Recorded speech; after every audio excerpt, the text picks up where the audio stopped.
Hey, what's up, guys? My name's Jonathan. I am one of the directors for CLI, and I'm coming at you from my home parish at St. Patrick's. I've been involved with CLI for quite a bit, and I'm just here to talk to you guys a little bit about this session, the session that you're going to be going through with your youth minister, your leaders, your team captains, or anything like that. So, just to get it started off, I wanted to mention a little anecdote, okay? And it's going to lead right into the session. So, talking about my favorite band in the whole world. Okay, I'm sure you guys have yours. Bon Jovi, right? We got a lead singer, we got a guitarist, we got a drummer, we got a bassist, much like any other band or musical artist. And of course, Bon Jovi didn't necessarily just kind of pop up out of nowhere, right? They formed, I'm sure throughout their time making music, they've gotten into a few disputes, a few fights, right? Any kind of cliques that are going on. And clearly, after 25 years plus, they were able to get through whatever storming phases that they went through, and they came together, they performed, they made music, they made history. They're in the Rock and Roll Hall of Fame. And of course, every now and then, as it is with other rock bands, sometimes they split, right? And these guys haven't split, but they've had members come and go throughout the years. I did want to start it off by giving you that little anecdote of myself, just because it leads right into what I'm about to talk about. The first thing that I wanted to address is the life cycle of a team. And if you've already seen the video that was attached to this session, it was based on the Avengers. And you guys saw that they went through certain stages. They went through forming, they went through storming, they went through norming, performing, and possibly adjourning, okay? So, talking about that life cycle, as you can see, when a group like the Avengers, right, or when a rock band comes together, or when you guys get new members of your team together, anything like that, that is called the forming stage. Everybody is just simply coming together. You have the possibility of maybe not knowing each other, not knowing where people came from. Okay, a lot of that happens in pretty much every group that you're ever going to be involved in. Then you have another part of the life cycle called storming. Okay, this is a very natural, and it's actually, to me, a very special part of the cycle, because it misleads a lot of people. Storming is that part in a life cycle of a team where perhaps you realize, oh no, I don't have the same personality as them. They work a little bit differently than I do. They perhaps like to get their tasks done in a different manner. I don't know how it is. And you begin to butt heads a little bit, right? It's happened with the CLI directors. It's happened with the CLI small group leaders. It's happened in your own parishes, at school, with your friends, in your families, anywhere. Those kind of clashes are very natural to happen. Now, the reason I see this stage as very important is because it's highly important to get through this stage in order to really understand the strength, the bond, and the perseverance of your team. Okay, many people will get to the storming phase and immediately want to call it quits, because being honest, sometimes that is exactly how it makes you feel. You feel frustration.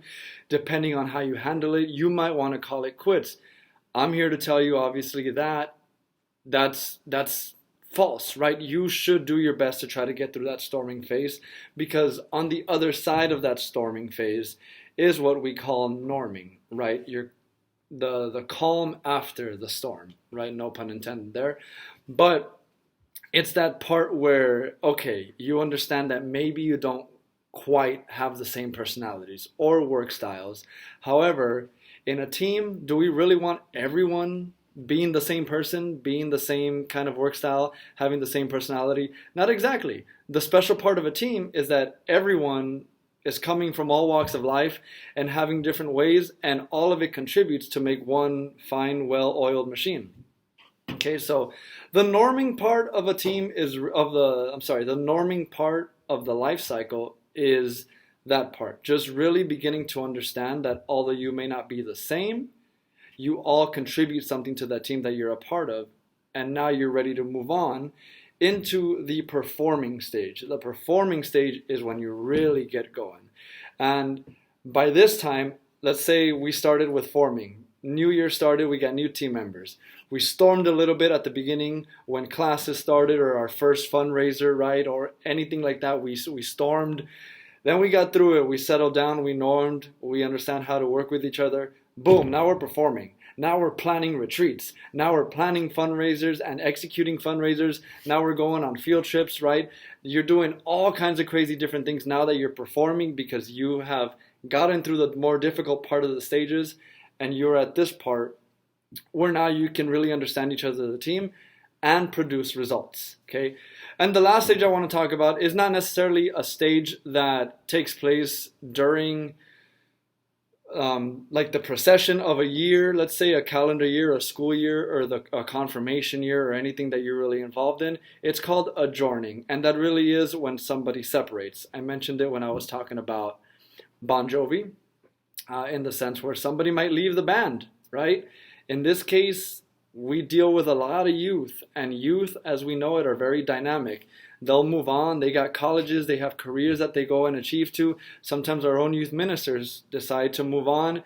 CLI directors decide to move on. There's so many reasons to adjourn. The band separates. The group separates. Even one member leaving. And it changes the dynamic of that team, right? But that adjourning phase sometimes is very critical in order to just find a different path and grow in yourself as a person, grow in team-wise, right? Back at your church, back at your schools or your programs.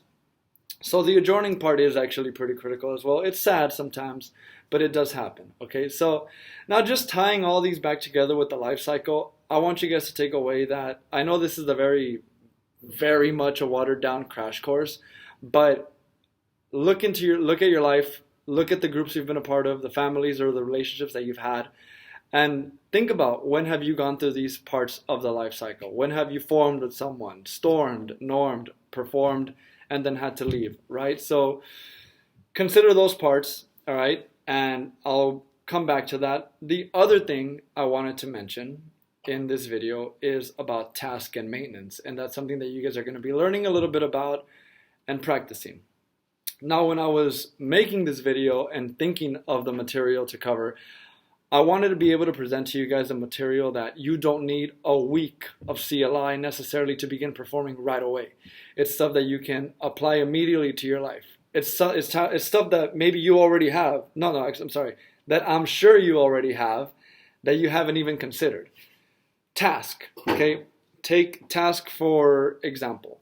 Are you a task-oriented person? Do you like to get things done? Do you like to get home, open the book knowing you have 3 assignments and get those done immediately before you have to go anywhere else, right? Are you the kind of person that when you have to plan something for your church or for your school or for a group project, that you like to sit down, knock all the nonsense, let's get right to it, let's make the agenda, let's do the bullet points, let's start hammering this down, right? Task. Maintenance. Are you more of a nurturer? I relate a little bit more to maintenance. I like to know how everybody's feeling. I like to make sure everyone's having a good time. I like to make sure that during a group project, no one is feeling sad or angry or frustrated. And if they are, I like to know what I can do to take care of them. I like to understand the morale of a team, feel out the environment. Okay? So, long story short, that's maintenance for you right there. Now, when you take task and maintenance, the big question, do you exclusively have to be one of them? Absolutely not. It's actually highly encouraged that you are a little bit of both. You will always, as a person, fundamentally be a little bit more than the other at the very least. You're always either just a little more task or a lot more task, or a little more maintenance or a lot more maintenance. But it's good to have both in, right? Because one of the purest examples I can give you, and you might have already heard this example many times, but let's say there's a disaster going on, right? Let's say there's a fire going on or an earthquake. Do we really want the guy that's going to be like, all right, guys, how's everybody feeling? Should we head out? I want to know your opinion. Should we walk out of this building? No, right? You want the task person. You want the one that's going to go in there and drill everybody out of there. No problem. But now take it to the other side. Let's say you're planning a long project and you see there's frustration, but you see that you have time on your hands to perhaps complete this project, but you notice that your team might not be feeling it. That's the time for maintenance. That's the time to get your team members, your peers, to know that, hey, I care about you enough to want you to have a good time while we're doing this. So how can I help, right? And that's the maintenance part of it all. Now, when you mix those two into each other, throughout the longevity of an entire year of school or entire year of confirmation, an entire year of youth ministry in any sense, mixing those both up helps so much, because now you have a way that you are going to be getting the stuff done while making sure everyone's having a good time. Okay, so that's task and maintenance. And in this session, you're going to be exploring that a little bit more, and hopefully you get a little bit of understanding of what more fits you. Are you more task? Are you maintenance? But more importantly, guys, out of this session, I want you guys to take that it is highly important to be a little bit of both. And if you feel you may be lacking in one of them, there is absolutely zero shame in working on that other side. Like I said, I'm much more maintenance. But over the years, I have brought myself to try to do a little bit more task. And that is the challenge I will present to you guys.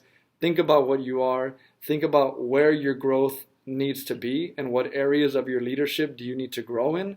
And that's where you're going to hit it. All right. So just to overall summarize this little video, life cycle of a team, forming, storming, norming, performing, and adjourning, all necessary, all key, all have their special place. Get through that storming phase. All right. I know it's frustrating sometimes, but believe me, the other side of that can be amazing. And of course, task and maintenance. Where do you fall on that spectrum? Right on the pendulum of task and maintenance. However, it's okay to be one more than the other, but it's not okay to completely disregard one or the other. Okay, you guys are made up of a bunch of different great qualities, and you deserve to have a little bit of both in you. All right, guys, I hope you guys enjoy the rest of your session, the rest of this packet, and I look forward to seeing you guys very soon. All right, thank you.